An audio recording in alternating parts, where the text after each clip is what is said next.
For many years of my life, I was what some people may call a video game addict. And then I finally managed to stop playing video games. And I stopped playing video games for 2 years, and then just yesterday, I went back and I played video games again.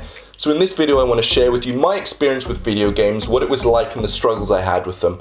Then what it was like going 2 years without playing video games and just having so much free time, and exactly what I did with that free time. And then finally, I want to talk about my experience going back to video games, what it was like playing them, and the knock-on experiences I've had after playing that game. So, going back a couple years, I was what a lot of people would call a video game addict. I would play video games many hours a day, and my routine would look like I would come home from lectures, I would play video games until the evening, probably skipping dinner because I didn't have time, or even eating dinner whilst at the video game, and then go into bed, and then rinse and repeat. And the game that I used to play was a game called CSGO, Counter-Strike Global Offensive. And this game got me hooked, and it got me hooked for one reason. Because the game is designed to get you hooked. All the way down to the fact you have ranks, so every single time you play, you feel like you're making progress. But you even have to warm up. Genuinely, this is a phrase that people in this CSGO community use regularly, that if you're outside of the gaming community, you'll find hilarious. But before you play a proper competitive game, you have to warm up. You've got to go in a server, move around, get your aim sorted, and warm up. And the reason for that is if you don't do that, you're not good at the game. Very similarly, if you don't play every single day in a row, your muscle memory starts to decrease, your aim starts to get worse, and you get a lot worse in the game. And I'd argue that they did this on purpose, because it means if you don't want to get a lot worse and you want to consistently make progress, you've got to play every single day, which is what I did. But the video game and the social media industry is designed to get you hooked. They spend billions and billions of dollars trying to make this addictive. And there's a reason why so many people are addicted to video games or are addicted to YouTube and stuff. It's because these companies spend billions and literally billions of dollars designing it in a way to get you addicted, to get you to keep coming back again and again and again. There was this guy called Bill Maher, and he worked in Silicon Valley. And Instagram, when they were in their startup phases, they would go to him and they asked him, and he had a little foundation that would help companies become more addicted. They would help companies have their users come back again and again and again. Instagram and Facebook and all of these massive names went to this guy called Bill Maher and asked him, how can we make our services more addictive? And back then he would go ahead and he would give them advice. Instagram do stuff where they don't tell you the amount of people that have liked your photo. So for example, they delay the amount of likes that come through, so that for the first 10 minutes of uploading the photo, you're looking at it and you're saying, what, has nobody liked my photo? And then it all comes flooding in, just because they get you emotionally hooked on wanting people to like your photos. There's a reason that the notifications are red on Facebook and the love heart is red on Instagram, because this has been scientifically proven to make you more addicted and to keep you coming back. There's a reason why if someone messages you on Facebook, they pop up, and there's a reason why in video games you have this rank, and there's a reason why you've got this competition. It's all designed to get you hooked. It's all designed to make you addicted.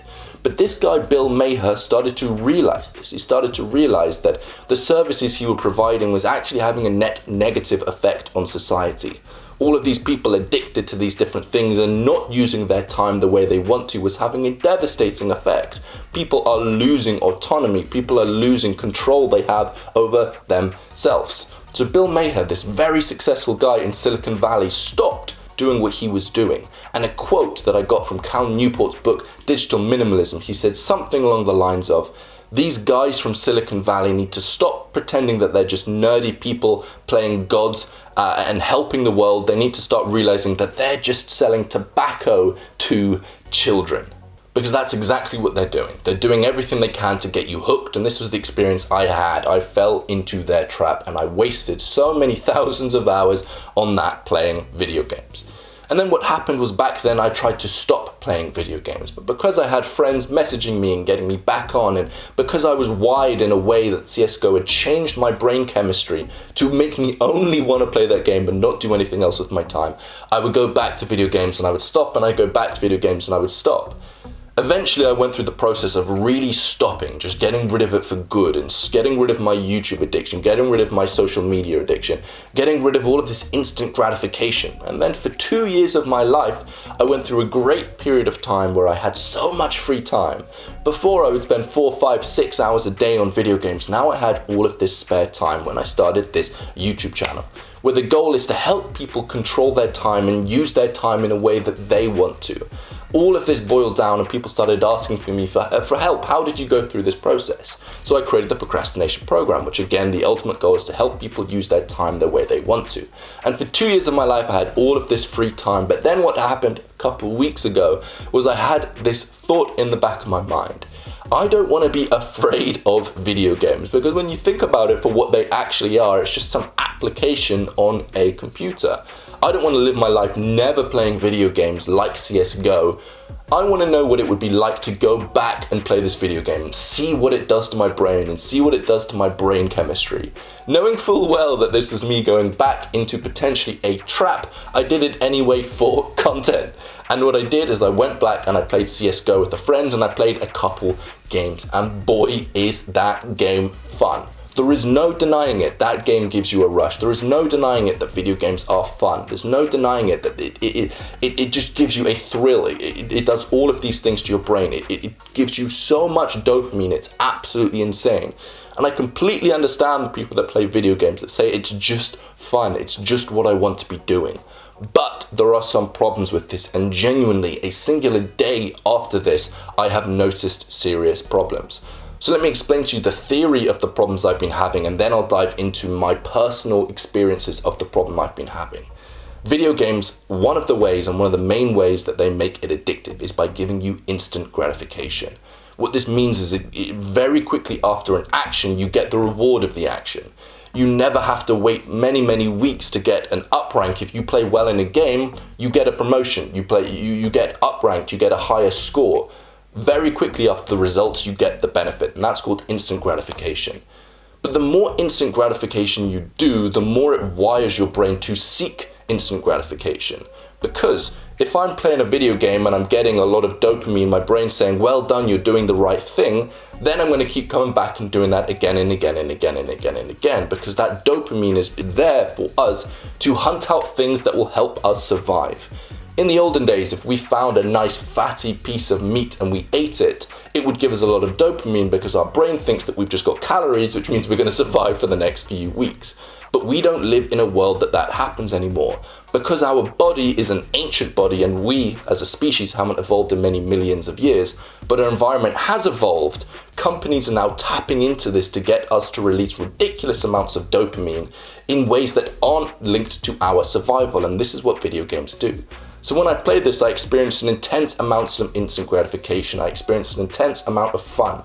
But then what happened was very quickly I found myself wanting to play more and more and more. So the more instant gratification activities you engage in, the more likely you are to do more instant gratification activities, which means that you're more likely to waste more and more and more of your time doing something that's not going to benefit you. But what's worse is that the more instant gratification activities you do, the less likely you are to be able to do delayed gratification activities. Because if your brain's thinking, well, if I play this video game, I get the rewards instantly, why on earth would I try and record this video? Or why on earth would I try and do some market research? Or why on earth would I do some research for the program if the results aren't going to come for another month or another 2 months or another 3 months? So by doing this instant gratification, you're less likely to be able to do the delayed gratification. But even worse, the more intense instant gratification you get, the less pleasure you derive from the world. Genuinely, if you're getting all of this stimulation from video games, it's going to be very difficult for you to derive any benefit from eating an apple. There's just not enough stimulation there. All of these things are to say that genuinely, after playing video games for like 2-3 hours yesterday, I've noticed a change in my brain where it's difficult for me to record this video. For the past months, I've been doing research. I've read hundreds and hundreds of books for the program, but now books become boring again. Just like they used to when I used to play video games all the time. I would find books so boring. Over the course of the past 2 years, I started to find books fun. And then after playing video games once yesterday, I now found books boring again. It's crazy how quickly and how dramatically that stuff alters your brain. So that's my experience playing video games. If you enjoyed this video, click the like button. If you've got any questions, feel free to drop it down in the comments. I'm more than happy to help you.